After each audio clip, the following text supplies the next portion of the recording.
तो आज का मेरा क्वेश्चन ये है कि हेल्दी कैसे रहे और बीमारियां क्यों होती है बाय द वे। ओके, बीमारी होने का कारण क्या है, रीज़न क्या है, मतलब ज़्यादातर टाइम हम हेल्दी कैसे रह पाए, ये क्वेश्चन है। तो बीमारियाँ मतलब डिसीज़ बोलते हैं इंग्लिश में। तो डिसीज़ वर्ड किसका बना है? Dish plus ease. ईज़ का मतलब क्या है? क्या आप ज़्यादातर लोग नहीं बोलते कि take it easy. Take it easy मतलब कामली ले, मतलब ज़्यादा टेंशन मत ले। तो ईज़ मतलब कंफर्ट, आपका कंफर्ट, कि जहाँ पे कोई भी टेंशन नहीं होता है वैसा है। तो डिसीज़ क्या है कि आपका जो कंफर्ट लेवल है जो नहीं होता है, डिस इज कंफर्ट लेवल नहीं है, उसको बोलते हैं डिसीज़। और डिसीज़ मतलब ये नहीं कि सिर्फ फिजिकल बीमारी है, जो भी डायबिटीज़ हाइपरटेंशन जो भी है वो सिर्फ फिजिकल बीमारियां हैं, उसको डिसीज़ नहीं बोलते। डिसीज़ का एक्चुअल डेफिनेशन है आपका जब फिजिकल, इमोशनल, मेंटल वेलबींग या सोशल वेलबींग वो ऑल ओवर जब नहीं रहता है, उसको बोलते हैं डिसीज़। मतलब आपने कभी ऐसा इंसान देखा है रेयरली कि जिसको बीमारी है, कुछ तो ट्रबल है उसको, पेट की बीमारी या कुछ भी है, बट वो मेंटली एकदम फिट, मतलब मे बी वो आपके सामने कुछ दिखा रहा है अलग कि मैं नहीं हूँ, बट अंदर से तो उसको फीलिंग है ना कि हाँ हाँ मुझे ये है, हाँ मुझे डायबिटीज़ है, हाँ मुझे हाइपरटेंशन है, उसका कुछ सिम्टम है। हेडेक भी होता है तो वो सिर्फ फिजिकली हेडेक नहीं होता है, आपको मेंटली भी हेरेसमेंट होता है कि हाँ हाँ, मतलब जब भी आदमी बीमार रहता है तो वो फिजिकल उसकी ट्रबल के साथ साथ उसको मेंटली इमोशनली भी वो ट्रबल रहता ही है, वो ईज में नहीं रहता है, वो डिसीज में रहता है ऑल ओवर। इसलिए काम करने का मन नहीं होता है, या कोई ज़्यादा बकबक करता है या कुछ ऐसा टॉर्चर करता है तो तुरंत गुस्सा हो जाता है, तो शॉर्ट टेम्पर्ड हो जाता है। क्यों? क्योंकि उसके अंदर डिसीज़ है, वो ईज में है ही नहीं all over, head to toe. इसलिए तो ये डिसीज़ किससे होता है? डिस ईज जो बोलते हैं हम, अनकंफर्टेबलनेस, वो क्या है? हमारे थॉट्स जो कि नेगेटिव है, हम जो सोचते हैं, हमारी जो सोच है, हमारे थॉट्स है, वो जब नेगेटिव फीलिंग वाले होते हैं एक लिमिट से ज़्यादा, तभी डिसीज आता है हमको। जब बीमारियां जो भी होती है, मोस्ट ऑफ क्रोनिक डिसऑर्डर्स, जो लंबी बीमारियां बोलते हैं, जो महीनों से या सालों से आप जिससे सफ़र करते हो, मैं रोज़ बरोज़ की बीमारी की बात नहीं कर रहा हूँ कि आप गिरे, आपका एक्सीडेंट हुआ और आपको चोट लग गई, कुछ ज़्यादा आइसक्रीम खा लिया, ठंडे में गए और आपको ठंडी हो गई, उसकी बात नहीं कर रहा हूँ। मैं बात कर रहा हूँ वो लंबी बीमारियाँ की, जैसे कि diabetes, hypertension, kidney, liver, respiratory system, asthma, या सांस की बीमारी, या कुछ भी, जोड़ों की बीमारी, पेट की लंबी बीमारी, वो सब की बात कर रहा हूँ, जिसको आपको मतलब जिससे लेके आपको हॉस्पिटल के बार बार चक्कर काटना पड़ता है, दवाइयाँ मेडिसिन ज़्यादा लेनी पड़ती है, वैसी बीमारियों की बात कर रहा हूँ। तो उसका रीज़न है हमारे थॉट्स, हमारे अनहेल्दी थॉट्स। अनहेल्दी थॉट्स मतलब नॉर्मली हमारे थॉट्स एट प्रेजेंट होने चाहिए, मतलब अभी जो हम जी रहे हैं वैसे होने चाहिए। जो अनहेल्दी थॉट्स क्या है, जो डिसीज़ क्रिएट करता है, आपको, आप जो चाहते हो और आपको जो मिला है उसके बीच का जो डिफरेंस है, और उसके ऊपर आपकी जो राय है, आपका जो नेगेटिव थॉट्स है, फीलिंग है, वो एक हद से ज़्यादा बढ़ जाता है, तभी वो होता है, डिसीज़ होता है। तो एक एग्जांपल देता हूँ मैं आपको, जैसे कि कोई भी एक लेडी ले लो, एक वाइफ है और उसका डिसीज़ कैसे आया है, मैं एग्जांपल दे रहा हूँ कि मेरे हस्बैंड ऐसा करते हैं, वैसा करते हैं, उन्होंने ऐसा नहीं किया, या मेरी सास ऐसी करती है, मेरे ससुर ऐसा करते हैं। उसका एक्सपेक्टेशन कुछ अलग था, उसका विश कुछ अलग था कि मेरे हस्बैंड ऐसा बिहेव करे, या मेरे बॉयफ्रेंड, गर्लफ्रेंड, या मेरे चाचा चाची या फ्रेंड ऐसा बिहेव करे मेरे साथ, बट हुआ कुछ अलग। वो क्या कर रही है कि ये जो उसकी एक्सपेक्टेशन या उसका डिज़ायर और जो नहीं हुआ है, वो उसके बीच का जो डिफरेंस है, उसके वो नेगेटिव फीलिंग क्रिएट कर रही है, नेगेटिव फ्रिक्शन दे रही है, गुस्सा हो रहा है उसकी थॉट के बारे में, ऐसा होना चाहिए, ऐसा क्यों नहीं है, कंप्लेन कर रही है, या उसके बारे में सोच रही है, चिंता कर रही है, कुछ भी, एंग्जाइटी। ये जो स्ट्रेस है, ये एक लिमिट से ज़्यादा बढ़ जाता है, मतलब आप रात दिन या मोस्ट ऑफ मतलब दिन के मोस्ट ऑफ द टाइम आप इसके बारे में ही सोचते हो, तभी डिसीज़ होता है। तभी आप कुछ बॉडी में गड़बड़ चालू होती है, आपको हेडेक से चालू होता है, या फिर स्किन में मामूली इचिंग, कुछ खुजली होती है, या पेट में कुछ अनकंफर्टेबल फील करते हो, तो वहाँ से बॉडी हमको पहले सिग्नल देती है, सेंसर देती, मतलब थोड़ा सा सिग्नल दे देती है, आपको मिरर दिखाती है कि अभी आप संभल जाओ, नहीं तो डिसीज़ होने वाला है। मतलब 1-2 महीने में भी आप नहीं संभले तो आपको इन्वेस्टिगेशन करवाओगे तो कुछ मिलेगा, आपको सरप्राइज मिलेगा, कुछ अस्थमा मिलेगा, ये मिलेगा, वो मिलेगा, कुछ भी मिल जाएगा बीमारी। तो बॉडी हमको एक्चुअली एक मौका देती है, 1-2-3 मौका देती है कि आपको कुछ सिम्टम आ रहा है इनिशियल फेज में, डिसीज़ होता है तभी, तो वो बता रहा है कि आपका जो थॉट्स एबनॉर्मल हो गया है, आपकी फीलिंग्स एबनॉर्मल है और एक हद से ज़्यादा कुछ आप रिफ्लेक्ट कर रहे हो, उसके ऊपर टाइम स्पेंड कर रहे हो, संभल जाओ, ट्रैक पे आ जाओ, ऑफ ट्रैक मत जाओ। तो हमको एक मौका देती है, बट वो भी, उससे भी नहीं संभलते तभी डिसीज़ होता है। ओके। तो आपने बोला कि हम एक्सेप्ट नहीं कर पाते कि जो हमारे साथ हो रहा है, हाँ। और हमने जो इमेजिन किया है वो चीज़, दोनों में डिफरेंस है। एक्सेप्ट नहीं कर पाते, इसीलिए ये प्रॉब्लम होता है। तो मीन्स आप ये बोलना चाहते हो कि हमें खुद के लाइफ के बारे में इमेजिन करना कि मेरे साथ इतना अच्छा होगा, या दूसरे से एक्सपेक्टेशन ये रखना कि मेरे साथ इस तरह से बिहेव करो, ये बात गलत है? नहीं, ऐसा नहीं बोल रहा हूँ कि आप ज़ीरो एक्सपेक्टेशन के साथ बन जाओ या कुछ भी संत जैसे बन जाओ कि किसी से कुछ वो लेना देना नहीं है। मैंने यहाँ पे बोला है कि एक लिमिट से ज़्यादा आप उसके बारे में, आपको जो मिला है और जो नहीं मिला है उसके बारे में सोच रहे हो वो। तो यहाँ पे एक चीज़ आप कर सकते हो, या तो आपकी सिचुएशन एक्सेप्ट करो, अगर एक्सेप्टेबल है तो। एक्सेप्टेंस मतलब ये नहीं है कि हाँ भाई मैं अपने मन को मार के मैं कुछ, हाँ ये रिलेशनशिप या कुछ भी जो हो रहा है तो वो सहन करती रहो, वो नेगेटिव है। मतलब आप अपने आप में अंदर कुछ फिर ट्यूमर पालोगे, कुछ बड़ी बीमारी पालोगे ऐसा करोगे तो हमको दिल से, अपने दिल से किसी की सिचुएशन को एक्सेप्ट करना है, या तो सामने वाले को समझा दो या तो खुद समझ जाओ। मतलब कुछ तो मीन्स दिल से वो चीज़ बुरा है ये सॉल्यूशन निकाल लाओ दो। उसको, या तो इसको अचीव करो, वो प्रॉब्लम होना नहीं चाहिए, या तो फिर एक्सेप्ट कर लो आपकी जो सिचुएशन है वो। तो आपके पास 2 चॉइस है, या तो आप एक्सेप्ट करो जो भी है वो, दिल से एक्सेप्ट करो, मतलब उसके बारे में फिर सोचना नहीं है कि ये कर लिया मैंने, ऐसा हुआ, दिल पे पत्थर रखा है, ये सब डिसीज़ है, पर नेगेटिव थिंकिंग है। इन शॉर्ट, हम नेगेटिव थिंकिंग जो है वो डिसीज़ क्रिएट करता है।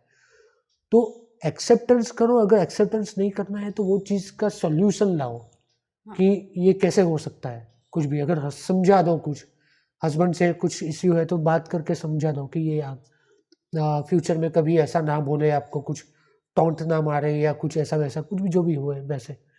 मतलब आपको सर्वाइव करना है कैसे भी। आप मतलब जंगल में आपको छोड़ दिया है कि 4 दिन गुजारना है, आपके पास खाना पीना नहीं है, कुछ भी नहीं है, तो आप पेड़ पौधे खाओगे, कुछ तो खाओगे। तो डिसीज़ को भी ऐसे, हमारे जो थॉट्स हैं, हमारी जो डेली लाइफ से, उससे सर्वाइव करना है हमको, कि ना कि बस एक्सेप्ट और दिल पे पत्थर रख के कुछ करो ऐसा वैसा।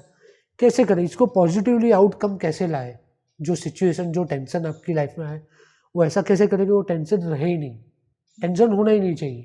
तो टेंशन है तो आपके थॉट्स के बीच में और डिज़ायर के बीच में वो फ्रिक्शन हो रहा है, वो घिसाव हो रहा है, तभी डिसीज़ होता है।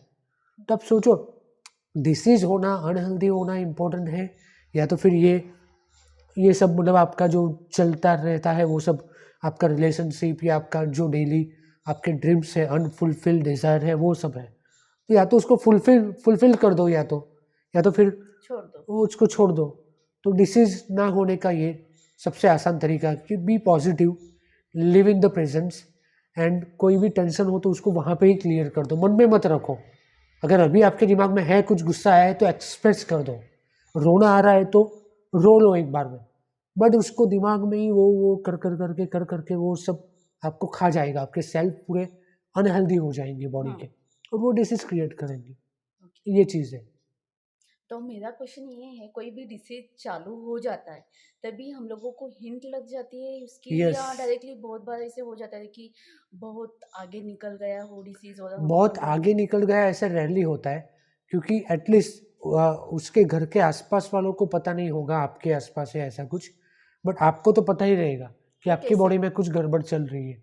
कई बार लोग सिक्रेटिव रहते हैं तो बताते नहीं है कि उसको कुछ प्रॉब्लम हो रहा है, वॉमिटिंग या कुछ भी हो रहा है तो बताएंगी नहीं कि भाई थोड़ा सा मामूली या कुछ ऐसा प्रॉब्लम है तो बताने लायक नहीं है। हाँ।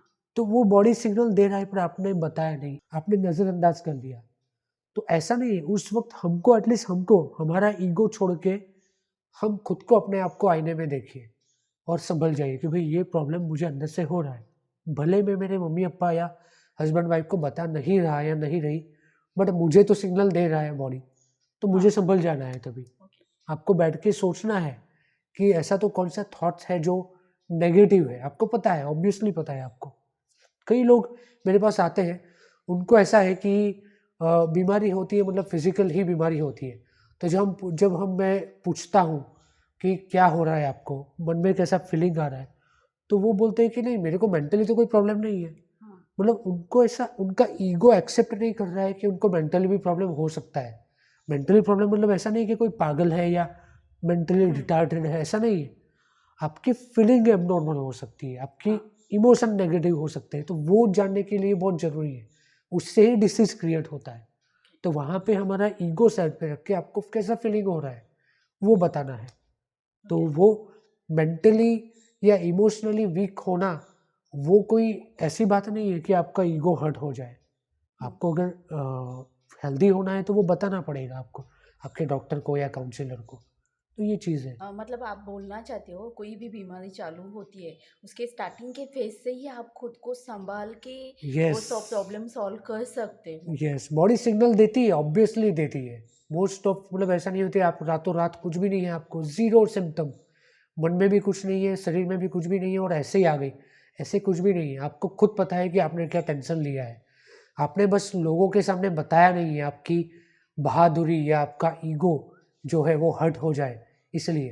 बाकी अदरवाइज़ आपको अंदर से पता है कि मैं खुद कुछ नेगेटिव फील कर रहा हूँ। हाँ। और आपके जो इमोशन है, आपको जो नेगेटिव फील हो रहा है, उससे रिलेटेड ही आपका डिसऑर्डर होता है। आपको जो डिसीज़ होता है, आपको रोग बीमारियाँ होती है, उससे रिलेटेड ही होती है। मैं आपको एग्जांपल देता हूँ कैसे होती है। मेरे 1-2 मैं आपको केस का एग्जांपल देता हूँ। कुछ साल पहले मेरे पास एक पेशेंट आए थे। उनका एज था 70 इयर्स और उनकी कंप्लेंट थी, स्किन का कंप्लेंट था। उनकी पेट में, पेट के आसपास यहाँ पे बाहर रेड कलर का बड़ा सा स्पॉट था। फ्रैंकली स्पीकिंग उसका डायग्नोसिस मुझे भी पता नहीं था क्योंकि मैं स्किन स्पेशलिस्ट नहीं हूँ। बट मेरे लिए इम्पोर्टेंट था कि उनके लिए फीलिंग क्या है, कैसे है, क्यों आया ये डिसऑर्डर, वो है। और ये कंप्लेंट थी। और दूसरी उनकी कंप्लेंट थी पार्शियल डेफ एंड डम्बनेस, मतलब वो पार्शियली कुछ सुन पाते थे या बोल पाते थे। अगर मुझे सुनना भी है तो मुझे ध्यान से कान दे के सुनना पड़े, वैसे वो बात करते थे। ठीक से बात नहीं कर पाते और सुनना भी उनका वीक था। तो इनिशियली मैं समझा कि 70 की एज है तो होता है ये एज में ऐसा वैसा। बट जब उनका केस लिया तो उन्होंने बताया कि सारी कंप्लेंट्स, मतलब मैं हेल्दी था, पर ये कंप्लेंट्स मेरी तभी से स्टार्ट हुई जब मेरी वाइफ का डेथ हुआ कुछ साल पहले। और उन्होंने बोला कि मेरा टाइम, मेरा रूटीन ऑलमोस्ट मेरी वाइफ के साथ बातें करके, कन्वर्सेशन करके निकलता था। और वाइफ के डेथ होने के बाद वो सब बातें, वो टाइम स्पेंड जो उनका था पॉजिटिव, वो सब खत्म हो गया। तो अभी उनके बच्चे जो है, उनके ग्रैंडसन जो है, बहू है, तो वो उनके साथ टाइम स्पेंड नहीं कर रहे, बातें नहीं कर रहे। मतलब उनका बेटा सुबह से लेकर शाम तक ऑफिस जाता है, बच्चे स्कूल ट्यूशन में जाते हैं, और उनकी जो बहू है वो भी आसपास की औरतें जो है आसपास में उनके फ्रेंड के साथ बिजी रहती है। तो वो बोलते हैं कि अभी मेरे पास कुछ बचा ही नहीं है बात करने के लिए। मतलब ऐसा लगता है कि दिनों दिनों तक, कितने दिनों तक मेरा मुंह खोलता ही नहीं हूँ। मतलब मेरा मुंह तभी खोलता है कि जब भी मैं खाना पीना करता हूँ, उसी वक्त मैं मुंह खोलता हूँ। मतलब आपका उनका इमोशन देखिए आप, कितना स्ट्रगल है उनका डेली लाइफ में। हाँ। मैंने उनको पूछा आपको कैसा फील होता है कि कोई बात नहीं करता, कुछ भी नहीं, बोलने के लिए कुछ है नहीं। उन्होंने बोला कि मेरे को कोई नोटिस ही नहीं करना, कोई तो नोटिस करो कि मैं हूँ, मेरा कुछ एग्जिस्टेंस है। हाँ। और जैसे कि हम, मेरे पास ऊपर वाले ने जबान दिया है, टंग दिया है, बोलने के लिए सब कुछ है, बट ऐसे लगता है कि जिंदा हम बहरे गूंगे बन गए हैं, जैसे कुछ है ही नहीं, बोलने के लिए कुछ है, किससे बात करें हम। वो उनका फीलिंग था। अभी रियल लाइफ में उनका डिसीज है, उनके साथ कंपेयर करो। रियल लाइफ में उन्होंने क्या बताया था कि मुझे पार्शियल डेफ एंड डम्बनेस है, मतलब पार्शियली वो सुन पाते हैं या बोल पाते हैं। रियल लाइफ में उनका क्या फीलिंग था कि बहुत दिनों तक मैं बोल नहीं पाता, मतलब बोलने के लिए कुछ है ही नहीं, कोई बोलता ही नहीं मेरे साथ। तो उनका फीलिंग भी वही था कि मेरे साथ कोई बात नहीं करता, ऐसा लगता है कि मैं डेफ एंड डम हो गया हूँ। तो वही उनका जो फीलिंग था वही फिजिकली बताया। उनका धीरे धीरे उनकी बॉडी ने ऐसे रिएक्शन दिया कि उनका बोलना और सुनना, उनका जो फंक्शन है वो कम हो गया है।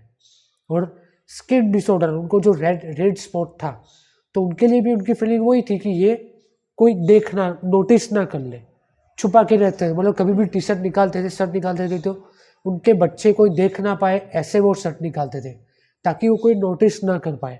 उनकी फीलिंग भी वही है कि मेरे को कोई नोटिस नहीं कर रहा है, घर में होते हुए भी। तो ये है। तो उनको काउंसलिंग के साथ साथ मेडिसिन दी थी और 7 से 8 महीने तक उनकी ट्रीटमेंट चली थी।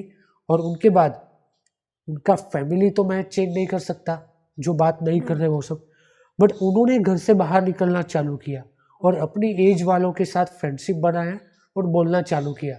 तो जैसे ही वो सब चालू किया, उनका स्किन का जो स्पॉट था बड़ा, वो एकदम छोटा सा हो गया 6 महीने के बाद।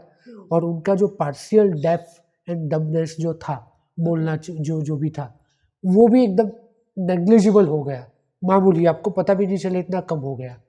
तो ये है, हम जो हमारा इमोशन है डेली लाइफ में, नेगेटिव इमोशन, नेगेटिव जो फीलिंग है, उसके साथ ही हमारा फिजिकल कंप्लेन डेवलप होता है।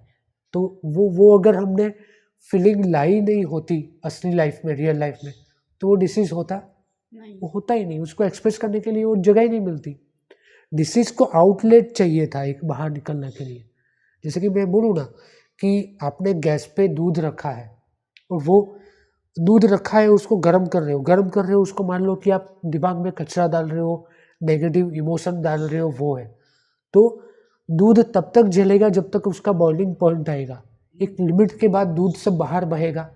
तो सेम वे हमारी बॉडी भी एक लिमिट के बाद ही सब बाहर सिम्टम क्रिएट करेगी, दिखाएगी कि आपको हेडेक है या स्किन डिसऑर्डर है या सांस की बीमारी है या क्या है। तो आपने जब अपना लिमिट क्रॉस किया है नेगेटिव इमोशन वाला, तभी बॉडी बाहर दिखाएगी, नहीं तो दिखाएगी नहीं। आपने डेली लाइफ में इतना नेगेटिव इमोशन दिखाया है, इतना फीलिंग दिखाया है, इतना टेंशन लिया है, तभी वो बाहर बीमारी दिखेगी। और तभी हमको समझ जाना है, ना कि डॉक्टर के पास भागो और पेन किलर्स लो, एंटीबायोटिक लो, और कई क्रिटिकल केस में फिर स्टेरॉइड भी लेते हैं जो हमको नुकसान करते हैं। एक्चुअली हमको वो सब लेना ही नहीं चाहिए। आपको देखो, कैंसर होता है या पाइल्स होता है या ट्यूमर निकलता है, तो लोग सर्जरी करवा के उसको निकाल देते हैं, बोलते हैं कि हम ठीक हो गए, बट एक्चुअली उसको सप्रेस किया है। स्प्रिंग जो उछलती थी उसको आपने दबा दिया है, मतलब तो फिर से भी हो सकता हाँ, है। तो आपका हाथ जैसे ही स्प्रिंग से उठेगा वो फिर से उछलेगा, जंप मारेगा। तो आपको रूट कॉज क्लियर करना है कि आपका रूट कॉज क्या था, आपकी फीलिंग थी। वो जब तक नहीं जाएगा तब तक आपकी कोई भी सर्जरी या कोई भी टैबलेट काम नहीं करेगा, मेडिसिन। तो आप डिसीज को सप्रेस कर रहे हो, प्रेस कर रहे हो, उसका रूट कॉज वो पकड़ना है, ना कि उसका effect. Cause and effect, cause को पकड़ोगे तो इफेक्ट चला जाएगा, इफेक्ट को पकड़ोगे तो कॉज तो रहेगा ही। तो 1-2 साल में या महीनों के बाद वो वापस डिसीज आना ही है। ये तो मीन्स आप ये बताना चाहते हो कि हमें जो लगता है हम लोगों को बोलना चाहिए, वो एक्सप्रेस करना चाहिए या शेयर करना ही चाहिए। यस, हेल्दीली, ताकि सामने वाला भी ऐसे एक्सप्रेस कीजिए कि सामने वाला भी डिफेंसिव ना हो जाए। ओके। सबका अपना अपना ईगो है। अगर आपने कोई आपको डिस्टर्ब कर रहा है और आप भी उसको डिस्टर्ब कर रहे हो, सेम हो गया ना, दोनों का ईगो हर्ट हुआ।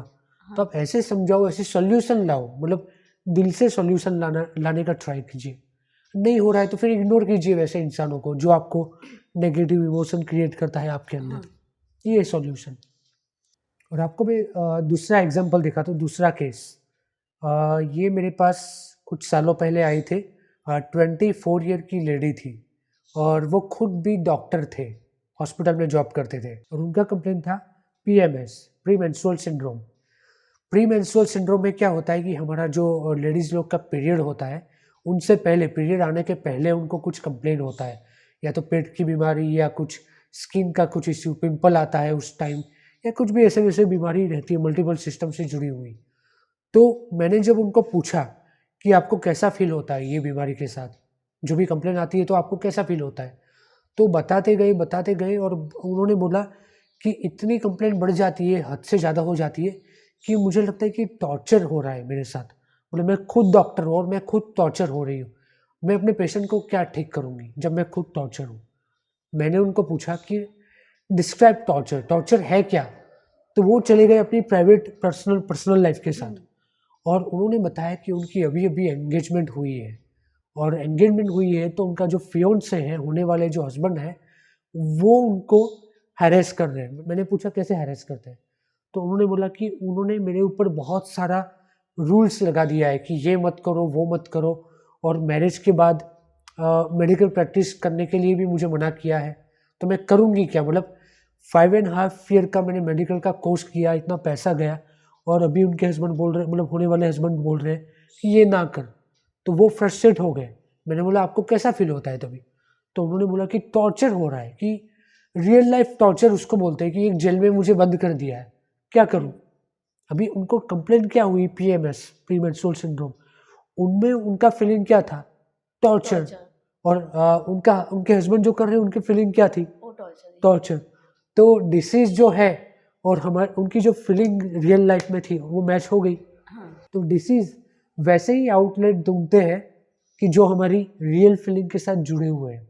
उनको जो हस्बैंड जो करते थे, उनके फियोंसी जो करते थे, वो भी टॉर्चर लग रहा था और जो डिसीज़ जो उनको हुआ है, उनको वो भी सिम्पटम टॉर्चर। हुए, वो भी टॉर्चर लगते हैं। तो काउंसलिंग के बाद और मेडिसिन के बाद 7 से 8 महीने की ट्रीटमेंट ली और उनके बाद ये रिजल्ट आया कि उन्होंने जो उनका एंगेजमेंट हुआ था, वो ब्रेक कर लिया और हैप्पी हो गए, आज़ाद हो गए, फ्रीडम। और उसी के साथ उनका जो बीमारियाँ था वो सब गायब हो गई। अभी दूसरा प्रॉब्लम आया कि यहाँ पे उनकी जो फादर थे वो कंप्लेन करने आए कि आपकी दवाई से मेरी बेटी ने एंगेजमेंट तोड़ दिया, ब्रेक कर दिया। तो सी यहाँ पे कुछ गलत नहीं है, या तो वो सिचुएशन को एक्सेप्ट कर लेती जो टॉर्चर हो रहा है वो, या तो फिर उसका सॉल्यूशन लाती। यहाँ पे एक्सेप्टेंस का कोई वो था नहीं कि भाई मेडिकल प्रैक्टिस करना है उसको, ये सब करना है, और वहाँ पे रिस्ट्रिक्शन हो रहा था।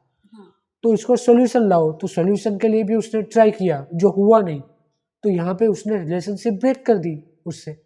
तो जो देखो काउंसलिंग या मेडिसिन के बाद, होम्योपैथिक मेडिसिन के बाद वही होता है जो आपके अच्छे के लिए है, ना कि आपके आसपास आपके फ्रेंड रिलेटिव्स उनके अच्छे के लिए है। उनका तो क्या है, मतलब उनको तो क्या है, बीमारी कुछ है नहीं या है हमको पता नहीं, बट उनकी वजह से आप डिस्टर्ब हो रहे हो ना। हाँ, तो यही होना है कि आपको आपके भले के लिए जो है। तो यहाँ पे उनके ये लेडी के अच्छे के लिए वही था कि उनका रिलेशनशिप ना रहे, ब्रेक हो जाए, तो वो हो गया। तो उनसे उनका डिसीज रिकवर हो गया, तो उसमें क्या है। तो मैंने उनको, उनके जो फादर थे उनको समझाया कि यही एक रास्ता था, नहीं तो फिर उनकी बीमारी आगे बढ़ती जाती, क्या हो जाता फ्यूचर में, बढ़ती जाती ना। तो ये है सिचुएशन को कैसे टेकल करना है, सर्वाइव करना है। आपको देखो ये सिम्टम के साथ जंगल में छोड़ दिया है, ये है वो है। अभी आपके ऊपर है कि आप पेड़ पौधे खा के भी चला लो, आपको सेटिस्फेक्शन चाहिए, इनर पीस चाहिए, हैप्पीनेस चाहिए, तो वो कैसे भी करके हो। शायद आपके फादर ने आपको इंजीनियरिंग में डाला है और आपकी हैप्पीनेस मेडिकल फील्ड में है, तो शायद वो फील्ड आप छोड़ देते हो, मतलब छोड़ देते हो तभी आपका भला हो। तो उसमें ऐसा नहीं कि उसने फील्ड क्यों छोड़ी, भाई उसके भले के लिए था इसलिए छोड़ी, उसका डिसीज तो नहीं है अभी, तो प्रॉब्लम सॉल्व है, बात खत्म वहाँ पे। तो ये है, मतलब इन शॉर्ट आपको हैप्पी रहना है, ये मोमेंट को जीना है, ना कि पास्ट के बारे में सोच रहा है। जो हो गया आप चेंज कर ही नहीं सकते, आप कितना भी कंप्लेन करो, कुछ भी करो, आपके पास जो भी है, आपका पास्ट हो गया है, उसको आप चेंज नहीं कर सकते। तो उसके बारे में टाइम और एनर्जी वेस्ट करना ही नहीं है, नहीं तो फिर डिसीज होगा। हमको खुश रहना है, और ऑलरेडी हमारा वीडियो शायद बना हुआ है खुश रहने के लिए, एक वीडियो बना हुआ है, आप चेक कर सकते हो, how to be happy all the time. तो ये है डिसीज का ना होने का, ये एक ज़रिया है, एक प्रोसेस है जो आप फॉलो कर सकते हो। आप 24/7 तो हैप्पी नहीं हो सकते, कभी कभी ऐसा हो सकता है, but most of the time तो आप हैप्पी हो सकते हो।